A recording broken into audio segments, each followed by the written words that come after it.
அன்பார்ந்த இறைமக்களே, கிறிஸ்துவின் மறுப ஜபக்குழியின் வாயிலாக இன்று உங்களை சந்திப்பதில் நான் பெரும் மகிழ்ச்சி அடைகிறேன். மக்களே, சந்தோஷமாக இருக்கீங்களா?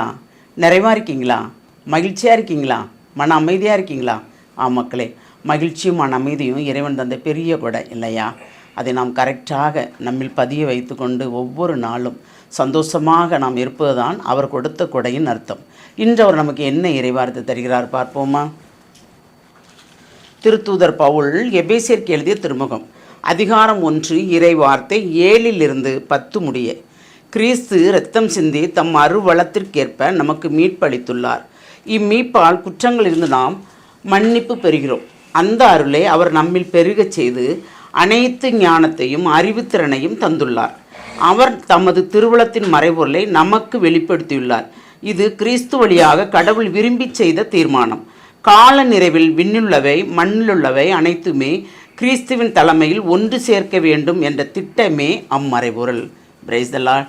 ஏனென்றால் இயேசு கிறிஸ்து வழியாக தந்தையாம் இறைவன் நம்மளை ஒன்று சேர்த்து நாம் என்ன செய்ய வேண்டும் என்பது அவரை திட்டமிட்டு அவர் அருட்கொடைகளால் நம்மளை நிரப்பி அந்த கொடைகளை பிறருக்கும் நாம் பயன்படுத்தும்படி ஆண்டவர் நம்மளை ஒரு கருவியாக ஏற்படுத்துகிறார்.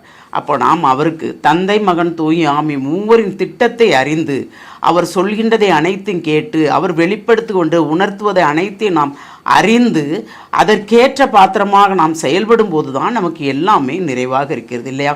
ஏனென்றால் அவர் தம் திருவுளத்தின் மறைபொருளை நமக்கு வெளிப்படுத்தியுள்ளார். இது கிறிஸ்து வழியாக கடவுள் விரும்பி செய்த தீர்மானம்.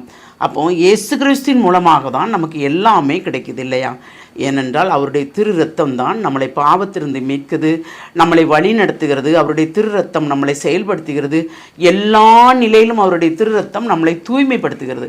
அப்போ இயேசு கிறிஸ்துவின் இரத்தத்தின் வழியாக நாம் மீட்படைந்திருக்கிறோம். அந்த மீட்பை கொண்டு பிறரையும் மீட்படைய செய்ய வேண்டும் என்பதே இறை சித்தம். அந்த இறை சித்தத்தின்படி நாம் நடக்க வேண்டும் என்பதுதான் கடவுளுடைய திருவுளம். அவர் என்ன நமக்கு நினைக்கிறார், என்ன செய்ய வேண்டும் என்று விரும்புகிறார் என்பதை நாம் அறிந்து அதன்படி நாம் செயல்படும் போது எல்லாமே நமக்கு நிறைவாக இருக்கும். ஏனென்றால் அவர் அந்த அருளை அவர் நம்மில் பெருகச் செய்து அனைத்து ஞானத்தையும் அறிவுத்திறனையும் தந்துள்ளார். ஞானம், நுண்ணறிவு, நுண்மதி, விவேகம் அனைத்தையும் கொடுத்து நம்மளை நிறைவுள்ள மக்களாக அவர் மாற்றுகிறார் இல்லையா? அப்போ அந்த நிறைவுள்ள மக்களாக மாற்றும் அவருக்கு நாம் எப்படி கடமைப்பட்டிருக்க வேண்டும்?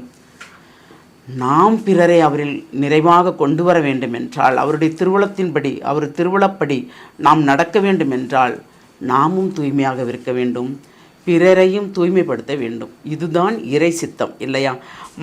கால நிறைவில் விண்ணுள்ளவை மண்ணுள்ளவை அனைத்துமே கிறிஸ்துவின் தலைமையில் ஒன்று சேர்க்க வேண்டும் என்ற திட்டமே அம்மறைபொருள். எதை அவர் விரும்பி நம்மள் மூலமாக செயல்படுத்த விரும்புகிறாரோ அதை நாம் செய்ய வேண்டும் என்பதுதான் இறை சித்தம். அந்த இறை சித்தத்தின்படி நாம் நடக்கும்போது தான் எல்லாமே நிறைவாக நமக்கு நடக்கும். நாம் இறை சித்தத்தின்படி நடக்கிறோமா? அவர் சொல்வதை கேட்கிறோமா? அவர் நமக்கு உணர்த்துவதை நாம் அறிந்து கொள்கிறோமா? சிந்திப்போமா? தாயும் தந்தையுமான இறைவா, உம்முடைய இரக்கம்தான் எங்கள் மேல் நிறைவாக இருக்கிறது. அதை நாங்கள் புரிந்து கொண்டோம் ஆமாண்டவரே. ஏனென்றால் அந்த புரிதலின் மூலமாக தான், உணர்த்துதல் மூலமாக தான் நாங்கள் அனைத்தையுமே நிறைவாக செய்ய வேண்டும் என்று நாங்கள் எண்ணுகிறோம். இருந்தாலும் மனித பலகீனத்தை நாங்கள் அறிந்து அறியாமலோ தெரிந்து தெரியாமலோ என்ன தவறுகள் செய்திருந்தாலும் மன்னியும் ஆண்டவரே. ஒவ்வொரு நாளும் எங்களை புதுப்பிக்கிறீர். உம்முடைய தூய இரத்தம் கொண்டு எங்களை சுத்திகரிக்கிறீர். அந்த தூய இரத்தத்தால் எங்களை நிறைவுபடுத்துகிறீர். அந்த இரத்தமே எங்களை ஒரு சாட்சியுள்ள மக்களாக வாழும்படி செய்கிறது. ஆமாண்டவரே, நாங்கள் எப்பொழுதும் உமக்குள்ள மக்களாகவும் பிறரை சாட்சியுள்ள மக்களாக வாழும்படி நாங்கள் அழைக்கும்படி எங்களை நீர் நிறைவுபடுத்தினீரே. அதற்கு நன்றி கூறி உம்முடைய இரக்க பெருக்கத்தால் உம்மை தேடுகின்றவர்கள், நாடுகின்றவர்கள், உம்மை நோக்கி மண்டாடுகின்றவர்கள் அனைவருக்கும் நீர்தாமே எப்பவும் பாதுகாப்பும் மரணமாக இருந்து அவர்களை நிறைவாக வழிநடத்துகிற கிருபைக்கு நன்றி கூறி எங்களை முழுமையாக உம்முடைய இரக்கத்துக்கு ஒப்புக் கொடுக்கிறோம். ஜெபங்கேக்கும் நல்ல பிதாவே. ஆமேன், ஆமேன், ஆமேன்.